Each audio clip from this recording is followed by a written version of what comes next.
Boa noite, queridos da internet.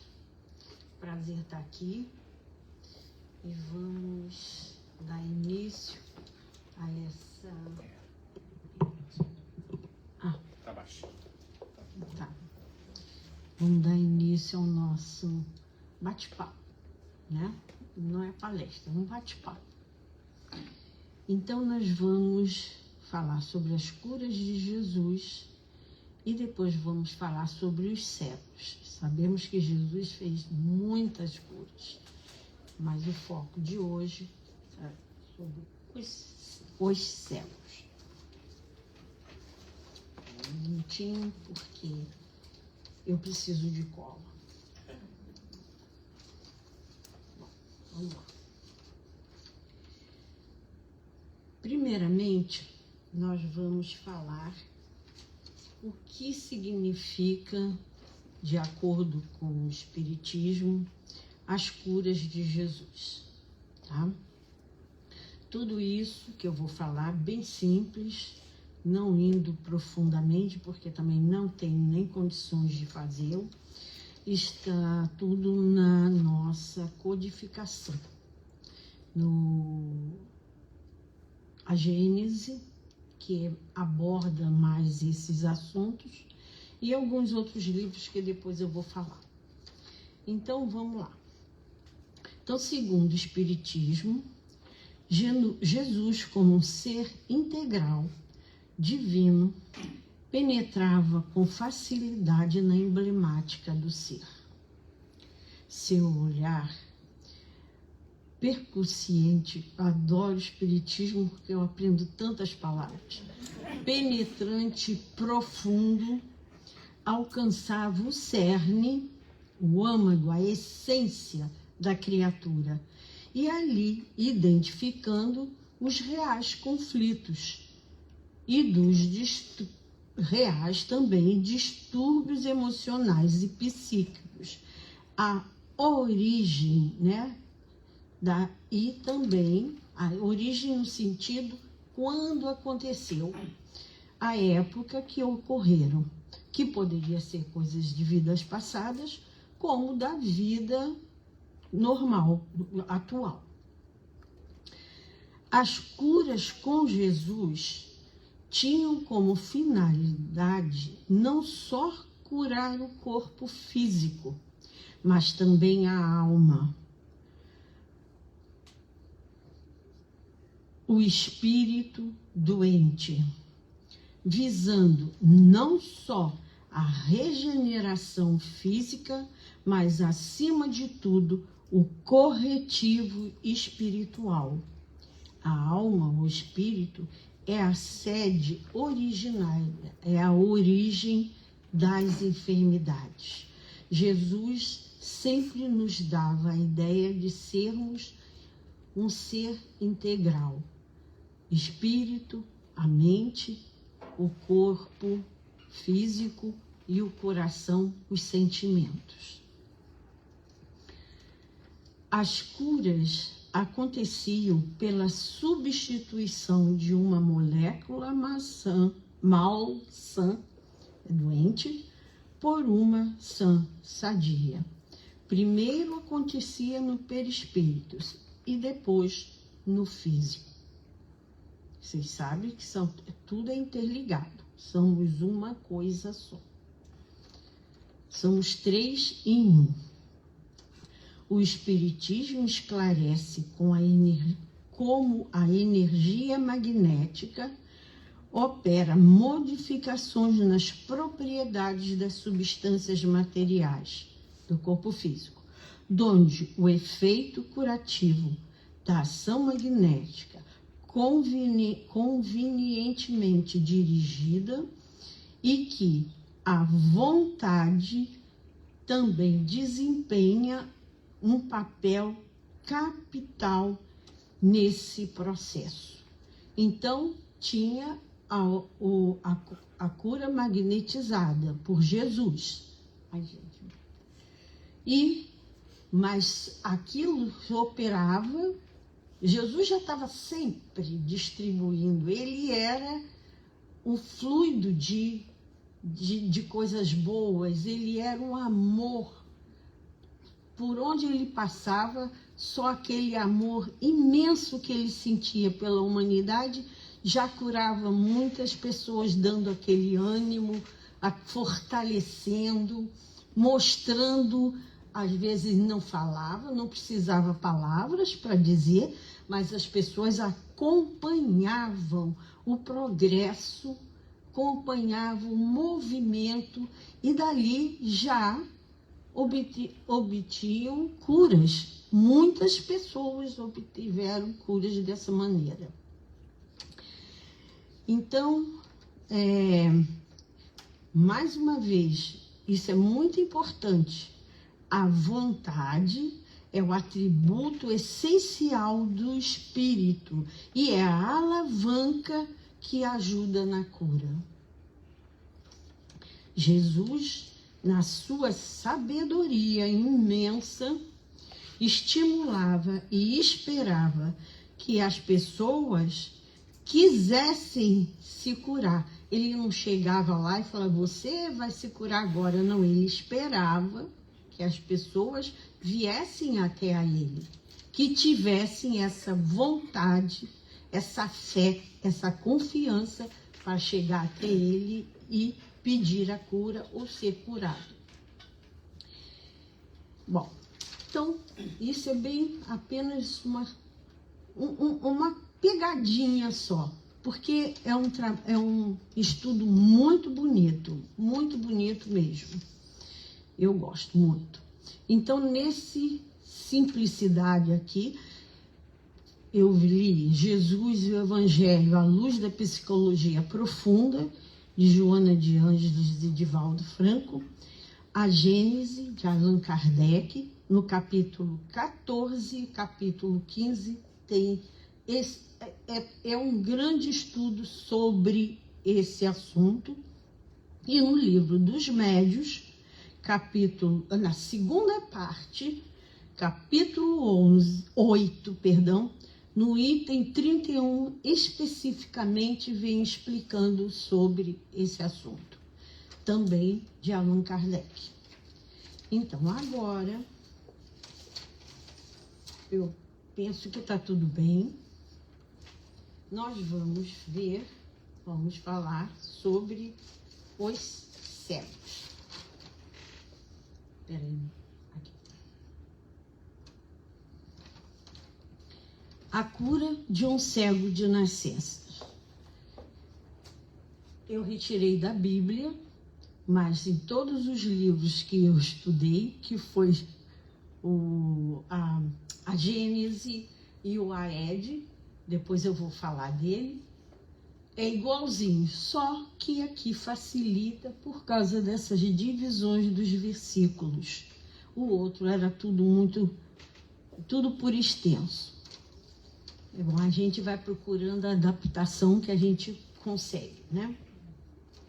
Então, vamos lá. No primeiro, esse aqui está tão pequenininho aqui. Vou ter que ler dali. Ok. Isso aqui não aumenta, não? Que nem telefone? Não. Ai. Então, eu vou ler assim. Quer que eu leia para você? É porque... Não, eu vou tentar. Ai, é demais. Vamos lá. No capítulo... Bom, esse assunto está em João 9. Ali está errado. É assim, podem rir à vontade, mas a gente, quando tenta fazer sozinha, faz um monte de erro.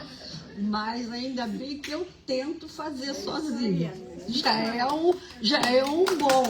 É isso aí. Só que aí onde vocês leem 4 é 9.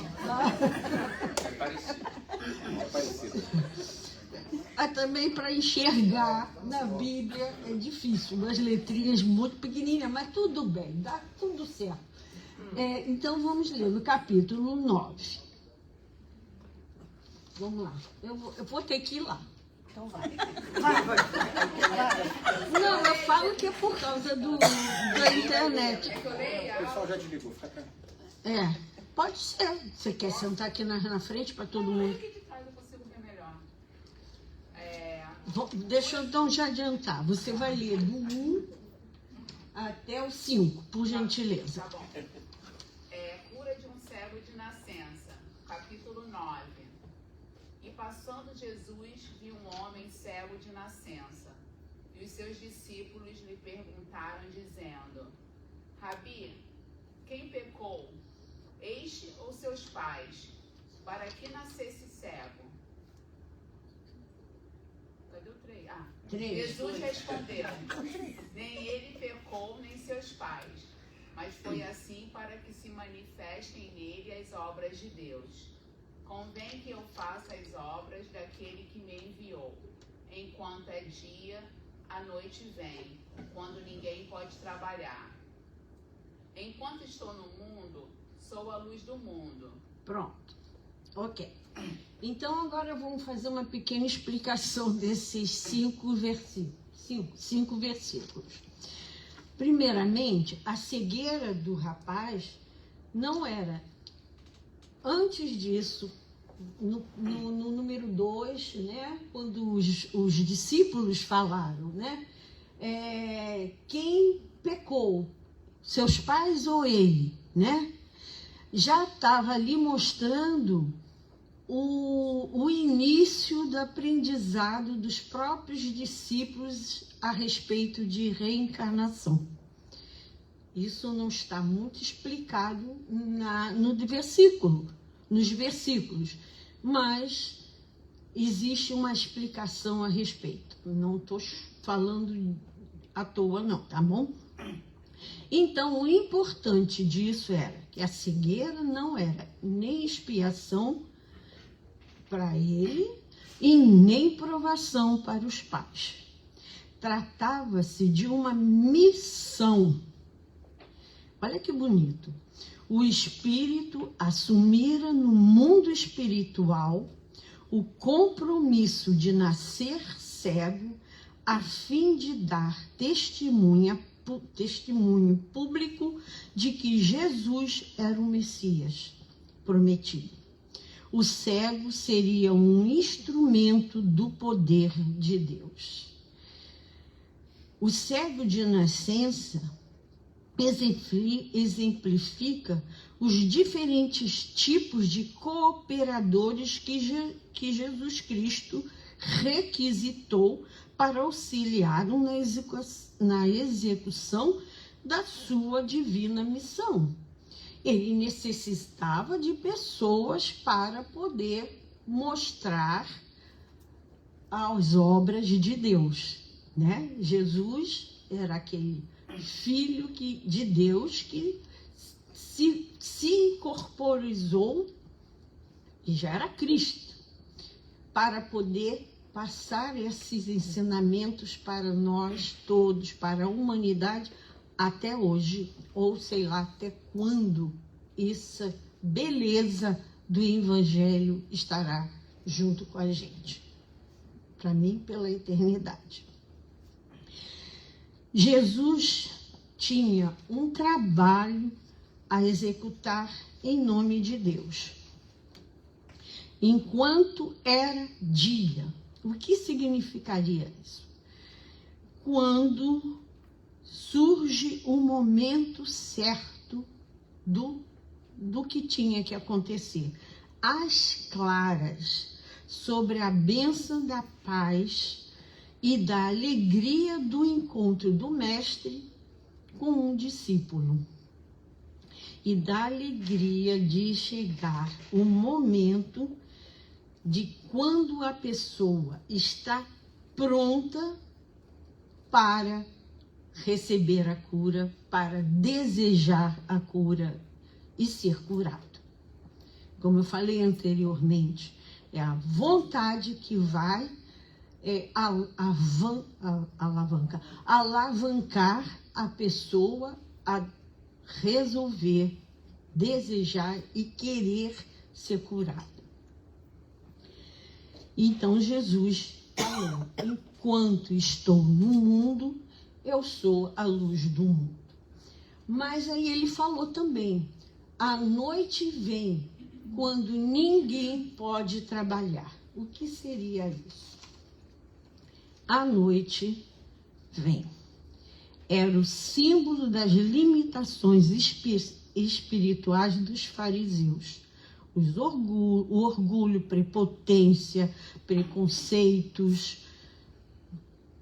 muitas coisas. Eles eram cegos espirituais. Tinham olhos de ver, mas eram cegos espirituais. E que tudo questionavam o que Jesus fazia, porque para eles, só o que estava, eles não aceitavam nada acima deles mesmos ou daquele que eles seguiam. Era o Moisés, era o Deus que o Moisés tinha ensinado, eles não tinham uma visão maior. Então, a visão espiritual deles. E outra coisa que era um acontecimento trabalhoso, digamos assim, para Jesus. Porque Jesus curava em qualquer momento. Era qualquer dia da semana. E sábado, para os fariseus, era aquele dia sagrado, o dia de Deus. E eles não aceitavam Jesus fazendo as curas, o trabalho dele nos sábados. Então, repetindo, eles tinham os olhos físicos, mas não tinham os olhos espirituais. Nós vamos agora... Tá tudo bem até enquanto? Porque serão poucas palavras. Porque, como nós estamos conversando, os livros estão aí para a gente estudar mais. Então, agora... eu tenho que falar. Você vai poder continuar a ler, Moniquinha? Pode? Por favor. Número 6. De 6 até o 10, por gentileza. Tendo dito isto, cuspiu na terra e com a saliva fez lodo. Untou com lodo os olhos do cego e disse-lhe: vai, lava-te no tanque de Siloé, que significa o enviado. Foi, pois, e lavou-se e voltou vendo. Então os vizinhos e aqueles que dantes tinham visto que era cego diziam: não é este aquele que estava sentado e mendigava? Uns diziam: é este, e outros: parece-se com ele. E dizia: sou eu. Diziam-lhe, pois: como se te abriram os olhos? Ok, então vamos falar assim. Eu só para vocês perceberem que há... Agora tá. Eu botei o papel aqui em cima. Ok. Então, é só para vocês entenderem que os fascículos eram escritos pelos os apóstolos, né? Então, é isso, assim. Então, acho que vocês já perceberam isso. Bom, na verdade, o que aconteceu? A cura realizou-se em 2 etapas.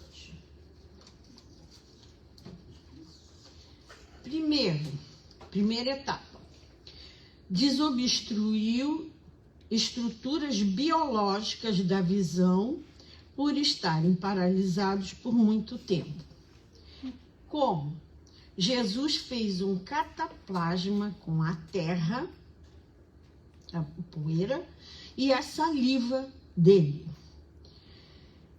A intensa ação magnética de Jesus na saliva, misturado na terra, que a terra também tem os seus produtos, que o corpo da gente também vai precisar um dia.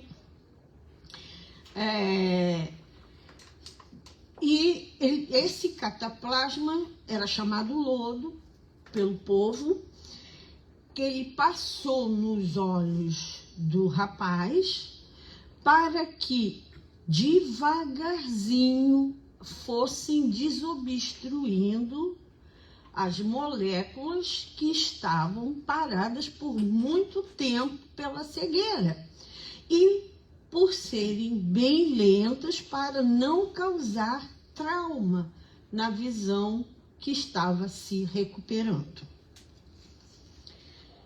Retirar o talão. Aí ele falou, vá ao... Peraí, a gente volta. Ih, caramba. Aqui. Vá ao... no número 7. Vai, lava-te no tanque de Siloé, que significa enviado. Gente, eu fico impressionada com o trabalho da espiritualidade. Olha o nome do tanque. Do tanque seria um poço, eu acredito que fosse. O enviado. E o que Jesus era? O enviado de Deus. Então, ele foi, lavou os olhos com essas águas que supõe-se, pelo que está escrito num outro livro que eu li, ela poderia ter produtos de lençóis freáticos com produtos curativos. Não sei. E lavou e voltou vendo. Aí agora vamos... Peraí, instante.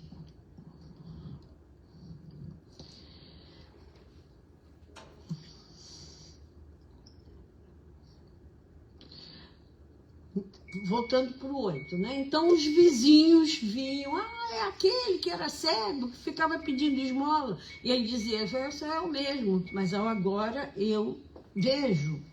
Aí todo mundo, de novo, e ele repetia, sou eu estava cego.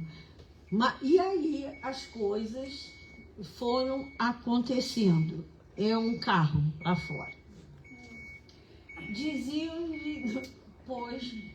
Como abrir os olhos? Ninguém entendia como é que tinha acontecido aquele fenômeno. Agora sim. E ele respondeu que sim. Um homem chamado Jesus fez lodo e untou meus olhos e disse-me, vai ao tanque de Siloé e lava-te. Então eu fui, lavei e vi. Só para vocês entenderem, tudo que estiver em vermelho são falas de Jesus, tá? Levaram, pois, o rapaz aos fariseus. Aconteceu que ele era cego e agora ele está enxergando. O que aconteceu? Foram lá para perguntar. E era sábado, quando Jesus fez o tratamento de cura. Tornaram, pois, também os fariseus a perguntar-lhe como vira, e ele disse, pôs-me lodo sobre os olhos, lavei-me e vejo. Então, um dos fariseus disse, esse homem não é Deus, pois não guarda o sábado. Diziam os outros, como pode um homem pecador fazer tais sinais? Havia dissensão entre eles. Tornaram, pois, a dizer ao cego, tu que dizes àquele que te abriu os olhos? E ele respondeu, não, deixa eu ler direito. Tu, que dizes daquele que te abriu os olhos? E ele respondeu, que é um profeta. E eles continuaram eu não estava entendendo. E perguntaram, dizendo, aí como o rapaz falava, e eles não aceitavam, chamaram os pais para se certificar. Eu cortei muito porque era tudo muito repetido, tá? E perguntaram dizendo: é esse vosso filho que vocês dizeis ter nascido cego? Como, pois, vê agora? Seus pais lhe responderam e disseram: sabemos que este é o nosso filho e que nasceu cego.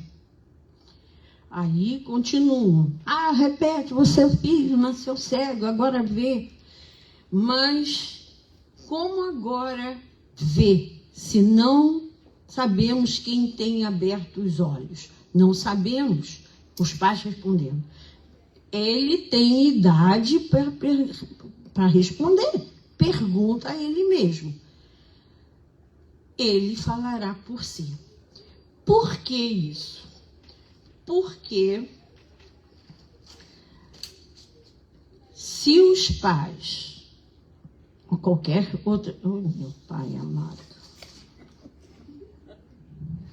qualquer pessoa que aceitasse, concordasse com os acontecimentos de Jesus, eles iam ser expulsos da sinagoga. Os pais não queriam ser expulsos e botaram... Pergunta a ele que sabe, ele já está grande o suficiente para responder o que aconteceu. Só que chamaram de novo o rapaz, perguntaram mais uma vez. E ele respondeu.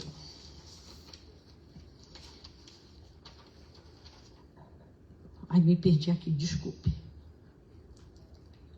Chamaram, pois, pela segunda vez, depois de perguntar de tantas, o homem que tinha sido cego, e disseram: dá glória a Deus, nós sabemos que esse homem é pecador. Jesus. E ele respondeu: se é pecador, eu não sei. Uma coisa eu sei, é que eu, havendo sido cego, agora vejo. Tornaram a fazer-lhe a mesma pergunta: e quem te abriu os olhos? Respondeu o rapaz: já vos disse e não ouviste. Para que o quereis tornar a ouvir? Querei vós, porventura, fazer-vos também seus discípulos? Olha a coragem do rapaz. Chegar para os fariseus e falar isso. Por quê? Porque o rapaz estava grato, uma imensa gratidão no que tinha acontecido. Ele tinha a pureza da alma, a pureza do coração. Era simples e eram verdadeiras as suas palavras. No Evangelho, segundo o Espiritismo, fala a respeito dos puros de coração. Porque são humildes e puros de coração. Ele estava só feliz, grato por ter acontecido, ou ter ficado curado. E, com certeza, o que aconteceu? Foi expulso da sinagoga. E ele não estava se importando com isso. Ele estava se importando que ele foi curado por alguém em que ele acreditou, em que só estava com uma tremenda gratidão pelo acontecimento. O Espiritismo esclarece o mecanismo da cura realizada. O amor inestimável de Cristo pela humanidade mobilizava poderosos recursos magnéticos de si mesmo para curar, amenizar o sofrimento do próximo em qualquer lugar, dia e hora. Nunca parou de trabalhar, assim como seu Pai, Deus, até hoje trabalha.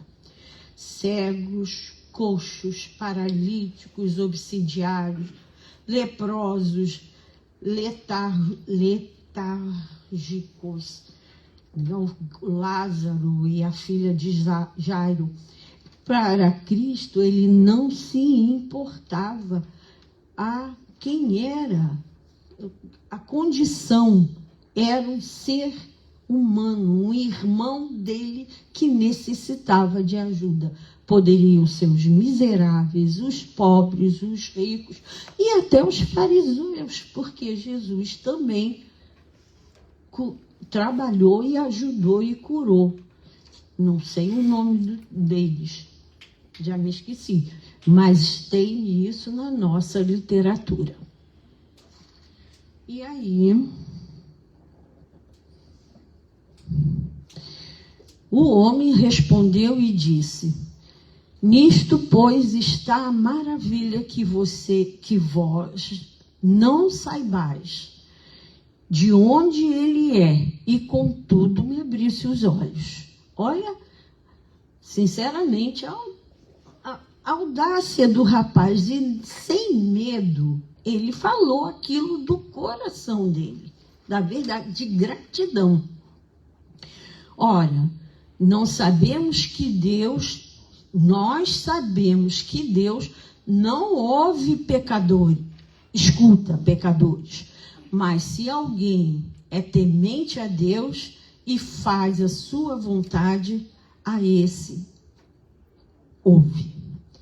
Desde o princípio do mundo, nunca se ouviu que alguém abrisse os olhos de um cego de nascença.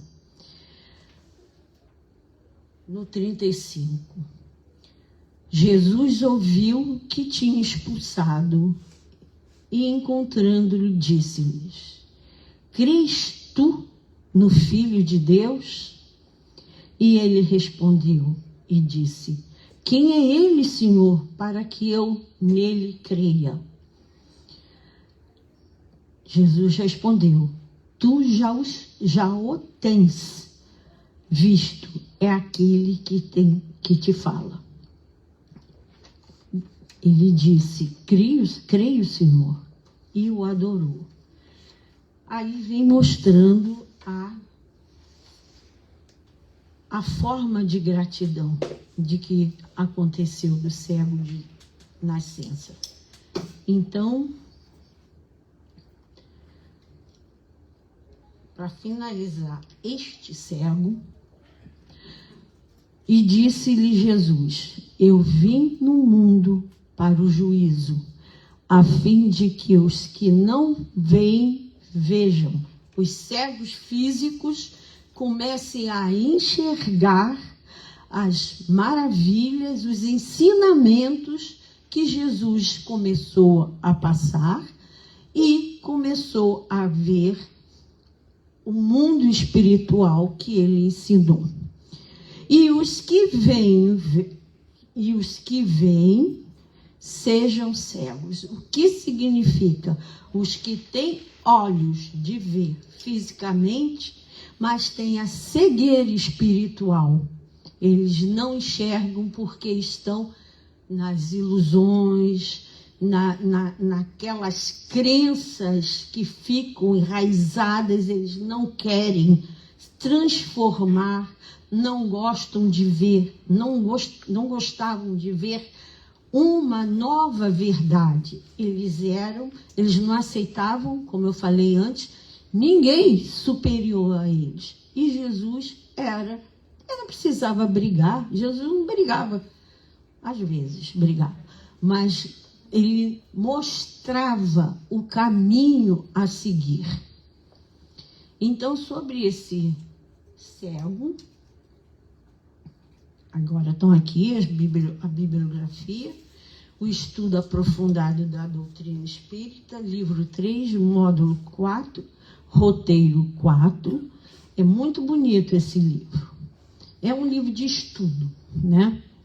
Gênesis, Allan Kardec, como eu já falei, os capítulos, eu vejo de novo. Jesus e o Evangelho, à luz da psicologia profunda, de Joana de Ângeles e Divaldo Franco. E o quarto livro é esse aqui,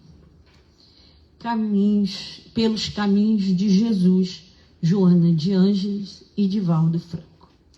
Esse aqui agora eu vou contar a história do outro cego. Dá para ouvir? Não, eu tenho que ficar aqui, né? Ok.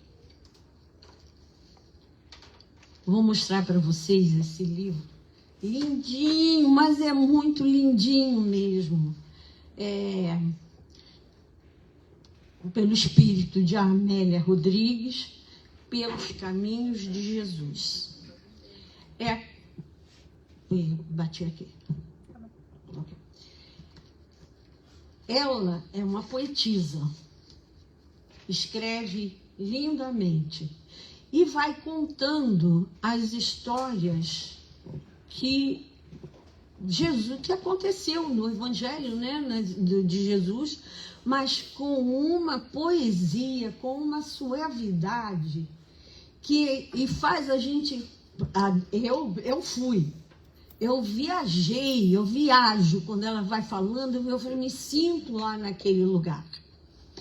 Talvez é porque a gente precise entender mais essa figura Jesus.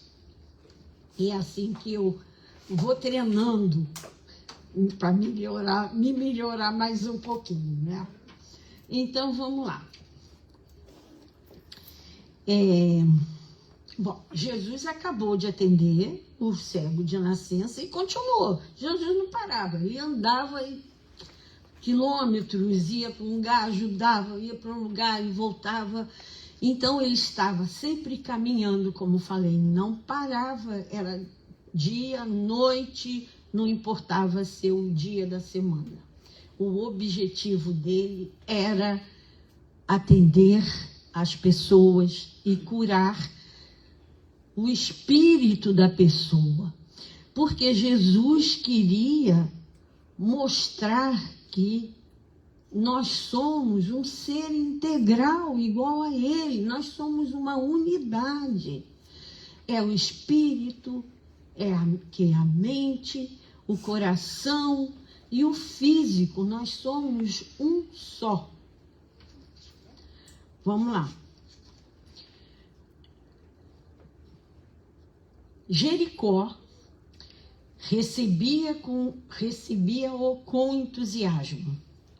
A alegria da terra ressequida, quando beijada pelo orvalho, era o que sentia a cidade quando ele chegava. Não apenas os desafortunados lhe requisitavam a atenção em fase da miséria econômica, senão os poderosos, igualmente portadores de miséria de natureza moral. Havia em Jericó um conhecido mendigo, filho de Timeu, por isso chamado Bartimeu, que era cego. Sentado à margem da estrada, carpia a trave em que se encontrava mergulhado, rogando esmolas. A esperança abandonaram, destituída pela dor que nele fez morada. Os largos anos de sombra marcaram de desencanto e o desprezo que sofria tornaram um morto que respirava num corpo cansado. Nenhum ideal, forma alguma de alegria acenavam-lhe a vida.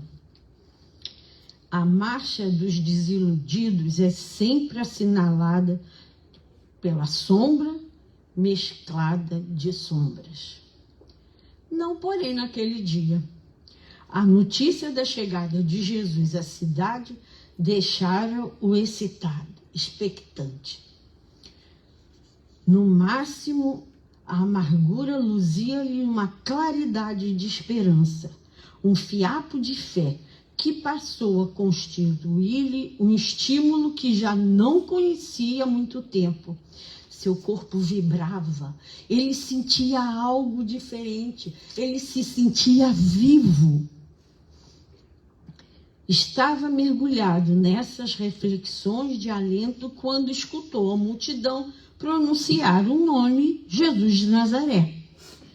Todo ele se comoveu. Uma força intensa correu pelo seu corpo.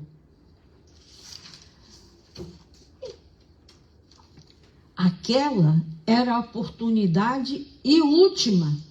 Ouvira falar dele e acreditava na imensa descrença de que se aturdia e a sua força restauradora.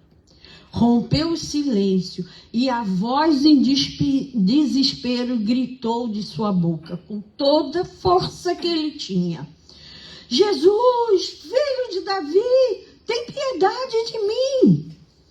Em vez de provocar compaixão dos que passavam, o egoísmo deles ao redor de Jesus repreendeu, pediu com postura, exigindo quietação. Cala a boca, está atrapalhando Jesus, para de gritar.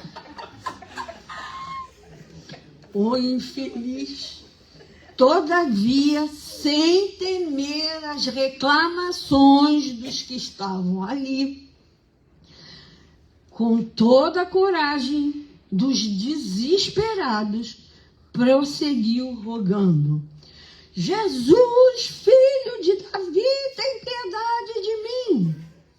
O Senhor, sentindo-lhe a ansiedade e a fé, compadeceu-se e pediu que o chamasse, trazendo a sua presença.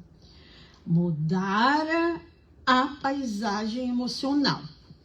Os companheiros que tinham mandado ele calar a boca estimulavam o cego e lhes acenavam com esperança, afirmando: coragem, levanta-te, ele te chama.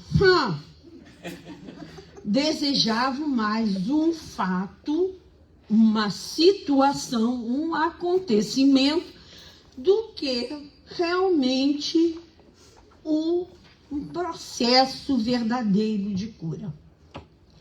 O diálogo foi de encantamento. Que queres que te faça? Perguntou Jesus. Rabino, que eu veja, respondeu o cego. Naquele rápido minuto que sintetizava toda uma vida em sombras, ele quis gritar, mas ficou paralisado. Vai, impôs-lhe Jesus, tua fé te salvou. Bartimeu não teve tempo sequer para reflexionar, pois a voz vibrante, rica de harmonias, cheia de amor, penetrando-lhe na cúspide da alma, fez que lhe explodisse a claridade nos olhos apagados e ele enxergou. A luz dourada do sol, o verde da vida, as cores variadas de festa do dia e do sorriso dos homens dominaram-me, impondo-lhe sinfonias de lágrimas. A dor do momento inusitado fizeram-se a adaptação da alegria da visão e a festa de beleza. Bartimeu, naquele momento, renasceu de suas próprias cinzas e voltou a enxergar com toda a fé, com toda a confiança que ele viu no amor que Jesus colocou nele. Bartimeu é o símbolo dos cegos espiritualmente em todos os tempos. Jericó é ainda o mundo moderno. Pede-se-lhe que cure e recusa-se a saúde que ele oferece. Anela-se pela sua presença, enquanto ele é repelido pela astúcia e a ambição humana. São os mesmos cegos espirituais que têm Jesus, porque sem fé não o buscam, ou, quando ele chega, rejeitam. Essa cegueira maior é pior, porque é da alma rebelde, ingrata e insatisfeita. Esse livro é muito lindo. Sugiro vocês lerem. Qual é? Pelos caminhos de Jesus. Pelos caminhos de Jesus. Não, isso aqui está errado. A pessoa que escreveu está errado. Escreveu errado. É Amélia Rodrigues.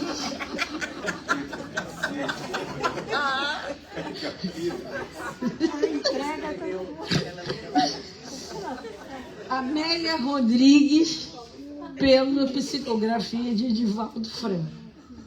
Bem, os cegos curados, cheios de gratidão pelos benefícios que receberam, ficaram gravados nos seus corações e nos seus espíritos. Seguiram Jesus. E para nós, aqui e agora, entendamos o valor da saúde, do equilíbrio orgânico e espiritual, observando nossos comportamentos repetitivos que nos levam, nos afastam das leis de Deus. Valorizemos a vida que nos é dada por Deus. Sejamos servos fiéis ao amor de Jesus. Muito obrigada.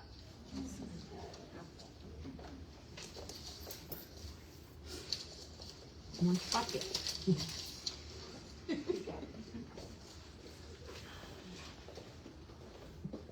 Muito obrigada, Denise. Vamos nos despedindo de quem está nos assistindo pela internet. Que a doce e serena paz esteja com vocês também.